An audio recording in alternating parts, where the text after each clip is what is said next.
everyday, kahit na minsan ang pangit-pangit ng araw natin, di ba? Kahit feeling natin, we had a bad day. Ramdam na ramdam pa rin natin na we are blessed because we are being, we always felt the love of God. Tama? Tignan niyo yung katabi niyo. Tignan niyo yung katabi. Tignan niyo ba? In love na yun. Love na love yan ni God. Kasi kung nakasimangan din ngayon, na kumuhang ano yan ha, huwag nakukulangan na ng pagmamahal ng Diyos. Anyway, kidding aside, for this evening, we'll be talking about God's love. Okay? Gusto ko sana maging light itong itong session natin for this evening. Kasi, I think this topic that we will be discussing this evening is something na for sure alam naman natin. Kasi given naman yan. And lahat naman tayo nakakaramdam ng pagmamahal.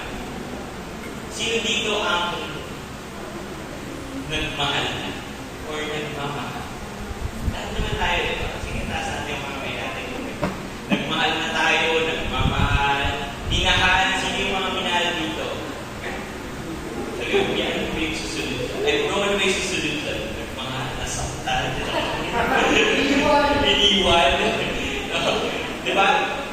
Lahat naman tayo, we were able to experience being loved. No? All of us, we were able to experience na magmahal. Diba? And what is the feeling of being in love or being loved by someone? Sige, anyone? Tatawa ba? May graded recitation pala. Sige, masaya ba pagka in love tayo? Pag love tayo, may nagmamahal sa atin, masaya ba tayo? Masaya ba yung feeling natin? Hindi. Parang hindi ko naririnig. Masaya ba? Yes, di ba? Pagka tayo yung nagmamahal, masaya ba tayo pag nagmamahal tayo? Yes, di ba? So, I know that all of us, we were able to experience being loved. Kasi wala naman siguro dito sa atin or dito sa mundo ito na nabubuhay na hindi nagmamahal. Sabi nga, let's like, ayan. Pero before natin pag-usapan, what is it God's love? So, kung meron kayong papel, you can have papers with you right now. Or if wala, you just jot it down on your phones or sa papel yun. For you, no, what are the things that you are most grateful for? Okay. Sige nga. Let's try to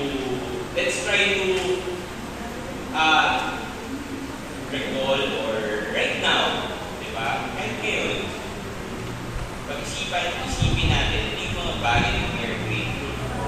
We are very grateful ba tayo kasi nakita natin yung crush natin kaninang umaga, ay kaninang hapon, papunta tayo dito.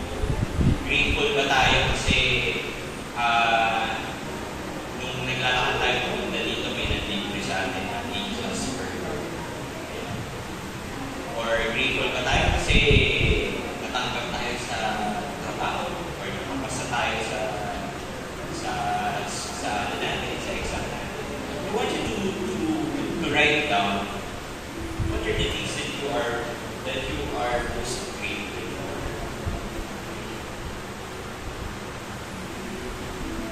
Giving you a minute to reflect or to think about this question and to answer it.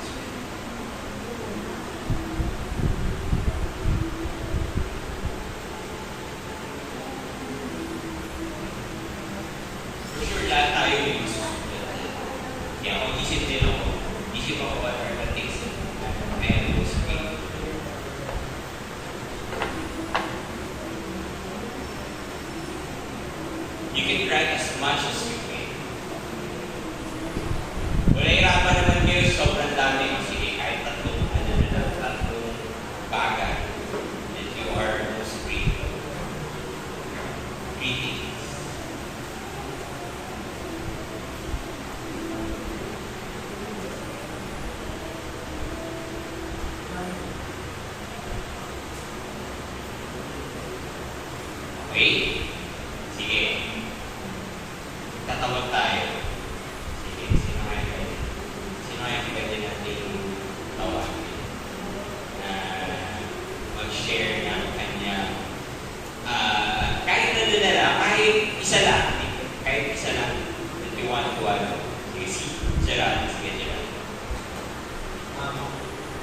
parents ko yung since parents ko po yung nagpapabay sa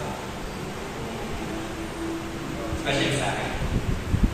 Natutulungan nila ako sa mga bagay na gusto ko gawin. Anything po. Habang nasa bahay ko. Kamay ko. Okay. Sige, isang baksak na trivia. Okay. Sige, next. Sino ba?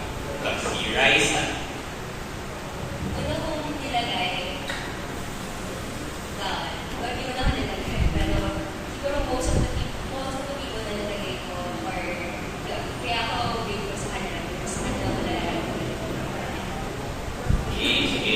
Isang baksak kay Raisa. Ayan. Okay, sige. Next naman. Si Lance. Yan, si Lance. Okay, Lance. Things that are like for this living down the explored fun and being able to make everything. Okay, sige. Thank you. Okay, last. Si... What's your name? Kay. Okay, si Kay. I'm grateful for my family, especially my mom. Tapos, sarili ko personally, yung work setup ko. Kasi, it's so nice na pinakaya ko mag-serve sa parish namin kahit ilang minutes. Thank you, Kay. Ayan, sige. Nakapaksak kay Kay. Ayan. Sige. Diba? Feeling ko naman when you wrote those things, feeling ko marami pa kayong pwedeng isulat. Diba? Kumbaga, itong tanong kasi na to, I think this is something that even the smallest thing na nangyari sa atin, no? We are really always grateful sa mga maliit, even in the smallest thing that is happening in our lives. Ako, siguro, one thing that I am grateful, that I am most grateful sa buhay ko is also my family. Kasi, for the past, siyempre, simula na nabuhay ako hanggang ngayon, my family has always been my source of tawag dito, kumbaga times of very challenging moments in my life. I know that my family will always be the people that I can always rely on. Yan yung mga tao na alam ko na pwede ko laging takbuhan, pwede ko laging pagsabihan. Meron akong bagay na dinadala, may mga bagay ako na minsan hindi ko maintindihan kung bakit nangyayari sa buhay ko. Alam ko that my family is always been very supportive, very supportive sa akin. And not only with my family, but also with my friends and of course the community. Kasi, tawag dito, lalo na ngayon, no, I'm working right now. And I can say that my work is really, very successful. And, yun nga, sabi ko kung makalaan ako sa trabaho ko, talagang feeling ko, talagang babaksak talaga ako, talagang lalagawin talaga ako ng trabaho. And I'm thankful because I have my family, I have my friends, I have the community to, that after a very stressful week at work, or very stressful day at work, I have a family to go home. At the weekend, I have my friends, I have my community. Yung makakatuwang mo, makakatulong din sa'yo to be able to process the things that is going around with your life. At the same time, to know that these people are the one who will accept you for who you are. And the one who will always love you no matter what. So, next time.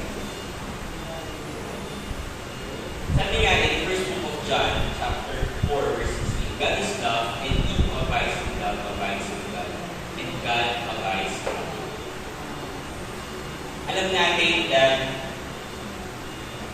we are always being loved by God. Diba? Kaya nga tayo nandito. We are thankful kasi nandito tayo ngayong gabi. Maybe some of you right now, you may be, ano niyo, pwede naman wala kayo ngayon dito. You can be at your respective homes, watching TV, TikTok, Facebook, di ba? Nasa bahay, biga, and all. But you are here. And I believe that being here is part of God's love for each of you. Na tinawag kayo ng Panginoon dito, tinawag kayo ni God to be here for you to learn, and at the same time, for us to be able to witness or to see kung not only to see but also to experience yung pagmamahal ng Diyos through sa ibang tao. Amen. Kaya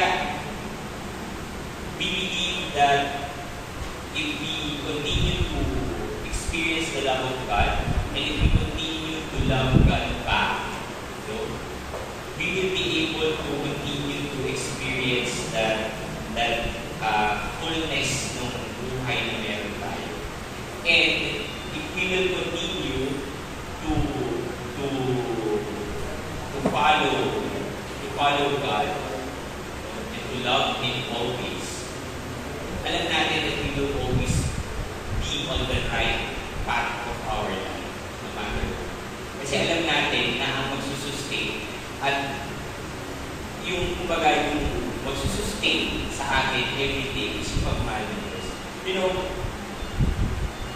this, it's very challenging nowadays. Ngayon, especially right now. It's very challenging. It's a very challenging environment to live right now. Kasi maraming distractions di ba? We have social media, we have different, maraming, not only social media, but there are a lot of distractions that we are experiencing in our lives right now. And if we will lose sight of our, kung aalisin natin yung focus natin sa Panginoon, sa Diyos, at sa pagmamahal doon sa katotohanan na mahal tayo ng Diyos, it will be easy for us to give up sa pagsubok na pwede natin karanasan. But if we will continue to always remember that no matter what happened, that God loves us and God will never abandon us. I believe that we will always be journeying this life with its fullness and with the real joy that we will be experiencing in our lives. Okay? Kumbaga, hindi tayo malulungkot, hindi tayo malulungkot, hindi tayo mahihirapan kasi alam natin na kahit na anong pagsubok yung lumamig sa atin, kasama natin ang Diyos, patuloy tayo pinamahal ng Diyos. Tama? Okay, next. Okay. Ngayon, I will be sharing three things sa inyo for this evening. Okay? That when we say God's love, sinabi natin that God's love will always gives us a new beginning. First, God's love creates. God's love gives us new beginning. God, pinakita sa atin ng Panginoon kung gano'n niya tayo mamahal. Nung unang araw pa lang na ginawa niya yung mundo. Sino yung nakakala mong story of creation? Alam niyo ba yun? Ito po, Genesis. Have you encountered that? Narinig niyo na yan? Yung book ng kwento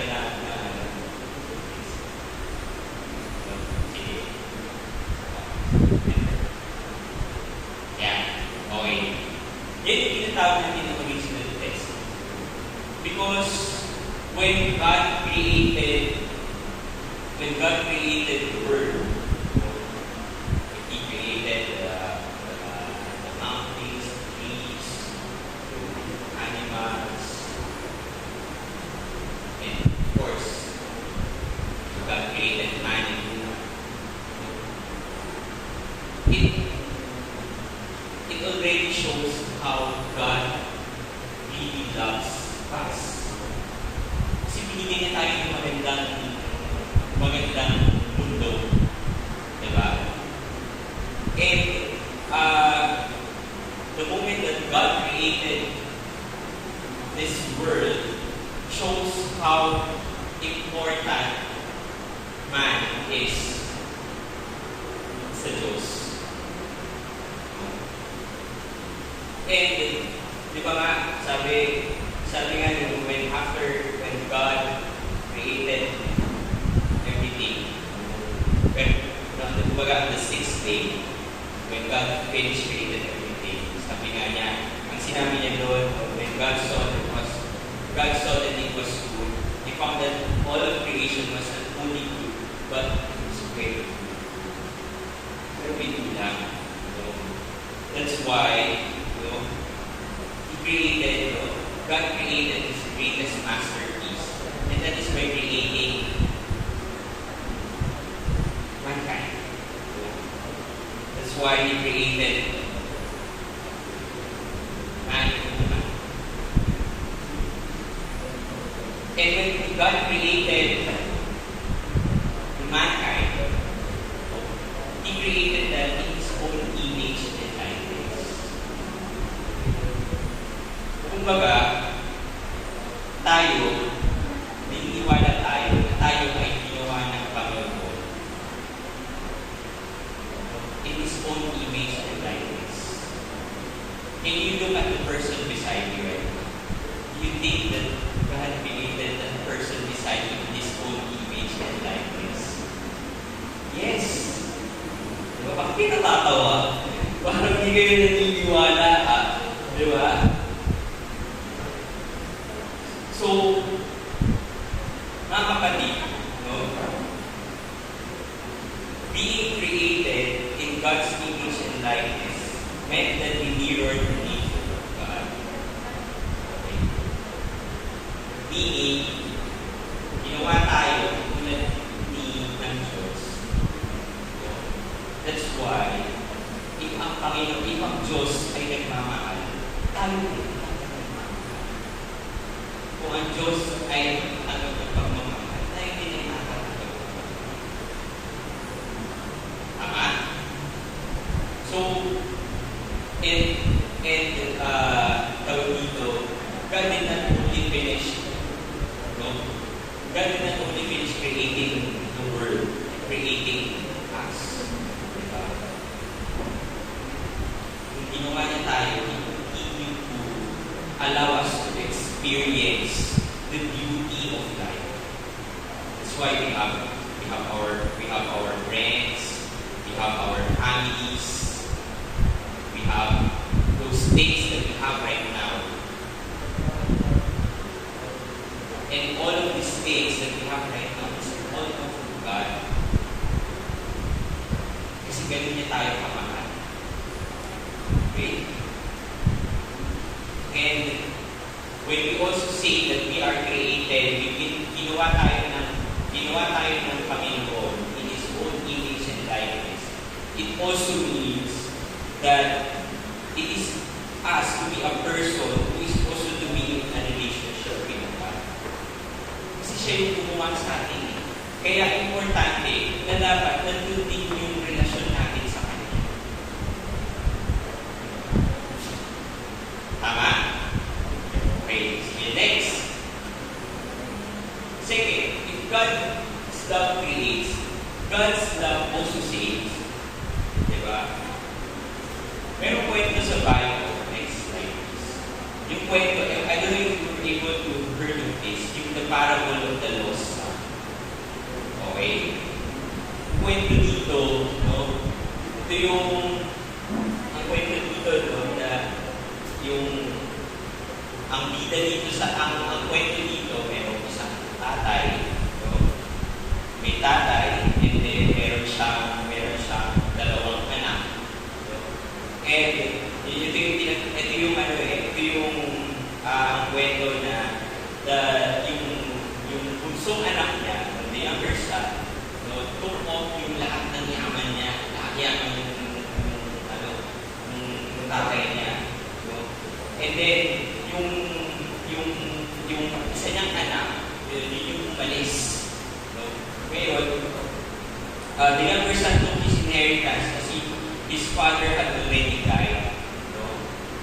And then, he suffers misfortune in a distant land and decides to come back after. So ngayon, yung puso anak, kinuha lahat ng yaman, tapos tumakas, pumunta sa malayang lugar.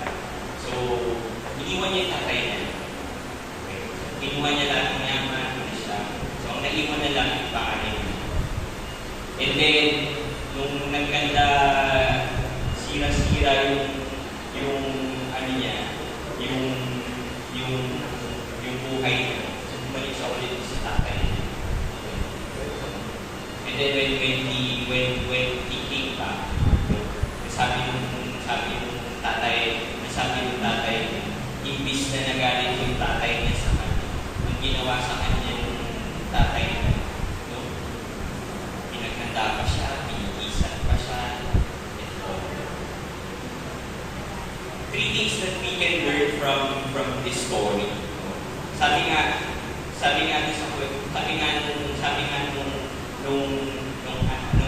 nung anak na yun na naglayas. Sabi niya sa tatay niya, Father, I have sinned against heaven and against you, and I no longer deserve to be called your son.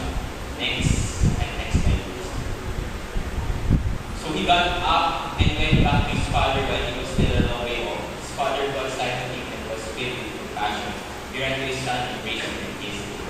But now we must celebrate and rejoice because your brother was dead and has come to life again. He was lost and has been found. Sabi nga, Father, I have sinned against heaven and against you. Second is, I no longer deserve to be called your son. Sabi nung na naglayas. Eh, sabi niya din, treat me as you would treat one of your partners. Itong kwento na to, dito natin makikita how a father really loves his son. Despite of his sinfulness, despite of yung kasalanan na nagawa sa kanya ng anak niya, pinatawad pa rin. And how we can relate this to our own personal life. We know that sabi nga, no one is perfect. Diba? Wala naman taong hindi nagkakasala. Wala naman din taong hindi nagkakapali. There are times that we sin, nasasaktan natin ang Panginoon. But even though we commit sin, even though we fail, sometimes we fail God will love us so much. Because God's love is not conditional. Hindi naman sinabi ng Panginoon, ng Diyos na mamahalin lang kita, pero walang pero eh. Yung pagmamahal ng Diyos, palagi yung minsan. At kahit na sobrang minsan ang laki ng pagkukulang natin sa Panginoon, patuloy pa rin tayo ng Panginoon. Kailangan lang natin aminin yung mga pagkukulang natin, aminin yung mga pagkakasala natin. Like what the lost son did, that he is really sorry of what he had done to his father. So, brothers and sisters, when you see God's love saves. We know that sinasabi nga na na hindi tayo minsan pag meron tayong nakakaaway, nahihirapan tayo magpatawad. Pero ang Panginoon, hindi yan nahihirapan magpatawad sa atin. At patuloy tayong pinapatawad ng Diyos. And the forgiveness that we always receive from God always saves us and always helps us to see and to be on the right path of this life. Tama? Amen? Okay, next. Kaya nga sabi ni Pope John Paul II, God's love is expressed in the offering of His only Son. And we know how much God loves us that He even sacrificed His only Son. And that is Jesus Christ. Jesus Christ died on the cross to save us from our sins.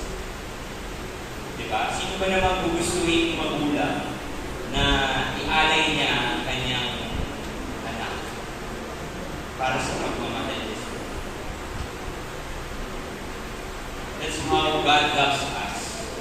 That even His only Son offered His life for us to be saved. Kaya di ba sinasabi, pag nagmamahal ka daw, the more na nasasaktan ka. Okay. The more na nasasaktan ka, the more na nagmamahal ka daw. Totoo ba yun? Naniniwala ba kayo? No?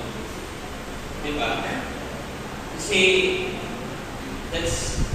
kaya di ba pag tayo nasasaktan tayo, meron tayong kaibigan, sobrang lapit, sobrang very close tayo dito sa friend natin na to. Tapos may nagawang mali sa atin, di ba sobrang nasasaktan tayo? Kasi kaya tayo nasasaktan, kasi ibig sabihin, ganun natin pinangangalagaan, ganun natin minamahal yung gusto. That's why we know that even though it's hard to love, nagmamahal pa rin tayo. Kasi ganun din yung Diyos sa atin. Kahit to the point He offered His own Son, even Jesus died on the cross for us. Ginawa niya yung dahil kayo tayo for us to be saved from our sins. Next. Kaya nga, we've been redeemed by Christ. Niligtas tayo ng Panginoon sa mga kasalanan natin. Dahil sa pagmamahal niya, dahil because of sacrificing the life of Jesus Christ, dying on the cross, you've been redeemed. Next. Kaya nga sabi kay John 3:16, for God so loved the world, basahin natin, for God so loved the world, that He gave His only Son, so that everyone who believes in Him might not perish, might have eternal life. And we know that we are all destined for greatness. We are always destined to have a great life. Because God already saved us. Okay? Next. So, now that we know that God's love is reflected on His creation, yung sinabi mga kanina, na sa simula pa lang yung ginawa ng Diyos ng mundo, yung ginawa niya yung mga mundo, yung mga paligid na nakikita natin kayo. So, doon pa nakikita na natin kung gaano tayo mga ng Diyos. And when we know that God's love is described in the parable of the Father and His two sons, na kahit na anong bigat ng kasalanan na nagawa ng anak doon sa kanyang ama, matutuwa pa rin siyang patawarin. Gaya rin natin, how much our shortcomings, how much our sinfulness, still God continue to love us. But the fullest revelation of God's love is the sending of the Son to suffer and die that we may have life. Yun talaga yung pinaka masasabi natin. That you guys sabi it's the greatest love story of all. That Jesus Christ died on the cross for us to be saved from our sins. And knowing these things, I hope na sana mas maintindihan pa natin yun kung ano ba talaga yung sinasabing love. Ano yung sinasabing pag sinabing God's love. I hope that at the end of this session, we will be able to fully understand kung ano bang ibig sabihin ng pagmamahal ng Diyos. Na yung pagmamahal ng Diyos ay hindi lang siya yung simpleng or ordinary yung pagmamahal na mahal tayo. Pero alam natin na maraming ginawa ang Diyos para ipakita niya at para iparamdam niya sa atin kung gaano niya tayo mahal. And knowing these things, and as we continue to go on with our lives every day, we know that knowing that God loves us, this love will always sustain us. Next slide. This love will always sustain us.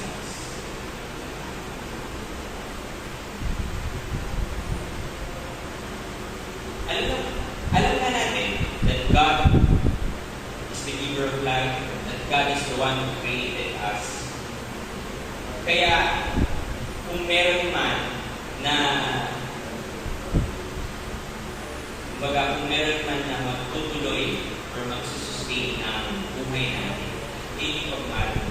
Can you imagine if you will not experience love from anyone? Can you picture out yourself being not loved by anyone? Di ba parang ang hirap? Di ba parang ang lungkot? Parang parang maaano ka na lang, parang hindi mo ma-imagine how your life is if you don't experience love. Love from your family, love from your friends, love from anyone. Diba? That's how important it is, for us to be able to really accept yung pagmamahal ng Diyos sa atin. Kasi yung pagmamahal na yun will always sustain us. Ito, sinasabi nila, minsan natatawa yung iba pag okay, meron kasi sila na sinasabi na okay lang kahit hindi ka mahalin, okay lang kahit hindi ka mahalin ng mga tao sa paligid, basta alam mo mahal ka ng Diyos. Cliché man siyang pakinggan, but that's really. You know, for the past months of this 2024 is really a very challenging months for me personally. Dati, ako kasi, I'm a person who really, kasi ako hindi naman happy-go-lucky guy. Pero I'm a person who, I don't really, hindi ko masyadong ginagawang drama masyado. Yun na lang. Okay. Kumbaga ako, sige, kung masaya ako malungkot. But, come 2024, this year is really been, the past months of this year has really been a challenging months for me. I'm currently working as an HR practitioner in a private company. And itong taon na to, I've experienced a lot of pains and sufferings sa trabaho. Sabi ko nga ang hirap pala talaga umita ng pera. Ang hirap pala talaga. No? And I never imagined myself. I never imagined that I would find myself crying in the middle of the road while walking. Yung office kasi namin sa may bandang Quiapo area. Sa may bandang Legarda. May belt area. And I found myself one day walking from the office, going to the LRT station, crying. Mukha akong ewan. Umiyak talaga ako. At hindi ko maintindihan kung bakit ako nag-iiyak. Basta alam ko lang, my heart is really, it's really heavy. Because of pressure at work, yung pressure sa trabaho that I need to deliver these things. May mga deadlines na kailangan kong gawin. Meron pa akong may mga moments pa na hindi kami nagkakasundo ng mga kasama ko sa office. May mga moments na pag-uwi ko ng bahay, I always find myself as kwarto lang, thinking about what can happen the following day. Ayun. It's very challenging months for me. Kasi, yun nga, because of a lot of pressure both in work and in family. Sobrang hirap. And, sabi ko, naalala ko yun, yung time na naglalakad ako ngayon na umiiyak. Piling ko talaga, mag-isa lang talaga ako sa buhay. Piling ko, pasan ko talaga, 40 man pa ay ganito. Pero ganun talaga yung nabibigay ko na that's what I felt at that very moment. So, parang hindi ko ako lang yung sumasalo ng lahat ng problema ng lahat.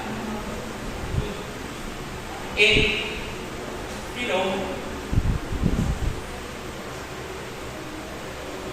I was reminded while I was walking that during those moments of emptiness, those moments of emptiness emptiness in your heart, feeling na bigat. Those were the moments that you will really feel how God loves you and how you should be grateful to Him. Yung time na yun, wala ako si LRT. I just prayed and I just talked to God. Sabi ko lang, Lord, alam ko that there are times that alam ko marami akong pagkukulang din sa iyo. I know that I'm not a perfect person. Pero pala, I'm not a perfect person. I'm not that worthy as I am.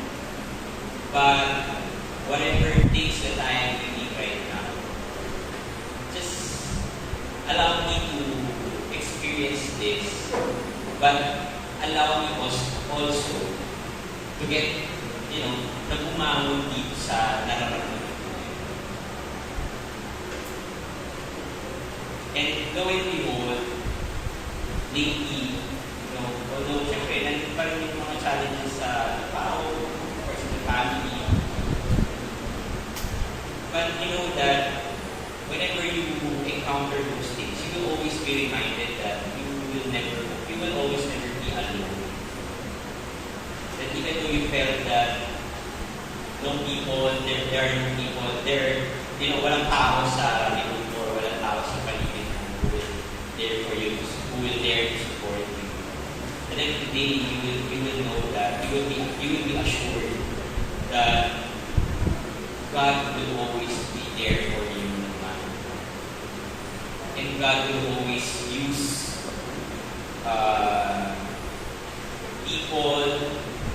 people use situation for you to realize how precious are you sa mata ng Panginoon. And I believe that though that moment, that feeling of emptiness was used by God for me to realize how should I be thankful to Him na experience ko yun. At the same time, being affirmed and being assured that even though I experience those things, He will always be there to sustain. My dear brothers and sisters, tayo din, we know that God's love sustains. Yes. But I hope that we allow God to love us. Minsan kasi ang hirap nating mahalin. Minsan kasi ang hirap ayaw nating magpamahal. Let's just allow God to love us. And just allow ourselves to open ourselves to the love of God. So for us to be able to, to really feel and to really see how beauty this life is. And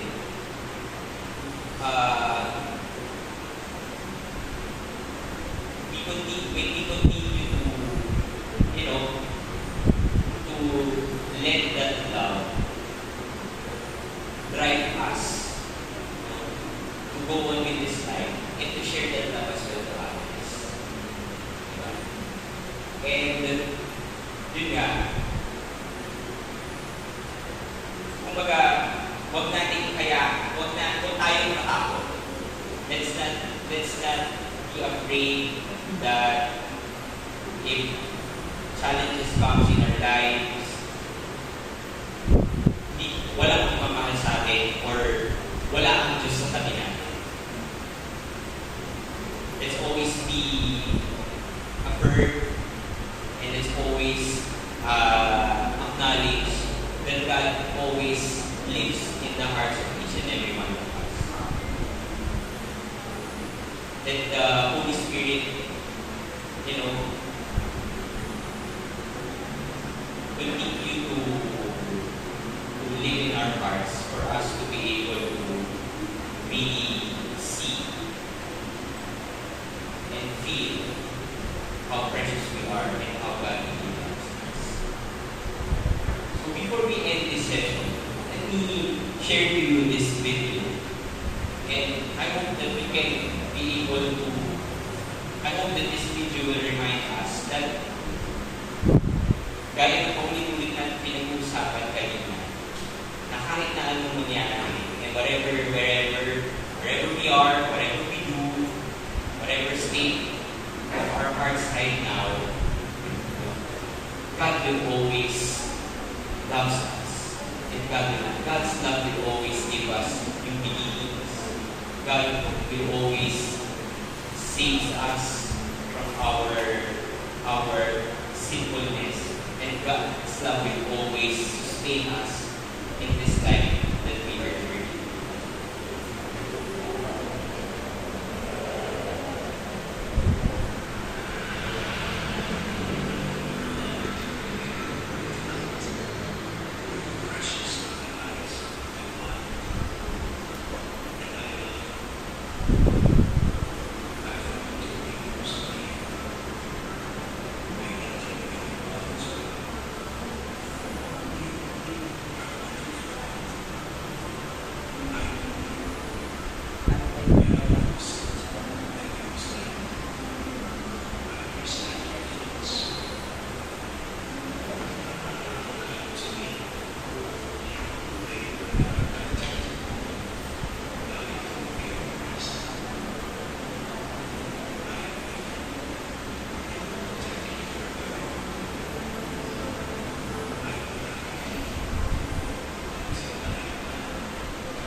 we itong pinanood natin, I hope that this reminds us of how God really loves us and how God offers always His self to us. And that's a challenge for us to whether we will accept that love or not. But with you brothers and sisters, I hope that we continue to open ourselves to experience the love that we are receiving from God every day. To our families, to our friends. Sana sana yung pagmamahal na natatanggap natin araw-araw, bukod sa pagtanggap natin sa pagmamahal din, ay sana i-share din natin, ibahagi din natin sa Lord. And I hope that this session also allow us to really understand what really love means. That God's love brings us not as new beginnings. He created us new beginnings. God's love saves us, redeeming us from our sinfulness. And lastly, that being loved by God, the love of God that gives, the love that God is giving us will always sustain us and will help us to move forward and continue to experience the goodness of God. And for that, may God be praised. Thank you.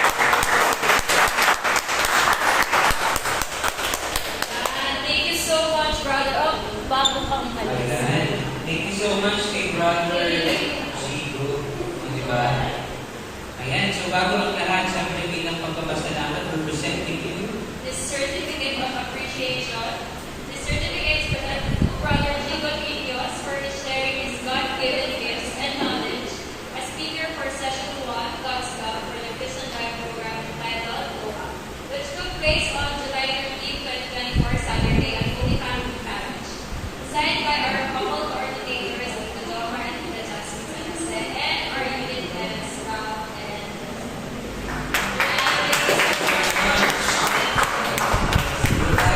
Brother, siyempre, mamaya na to. Meron kami patutin.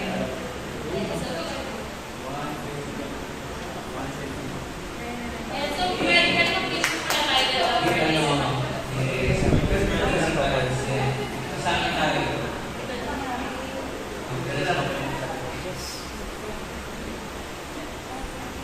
Ayan, sige. Pipicture pa na muna tayo with natin, unit heads and couple coordinators, Brother Chico. And here. Oo.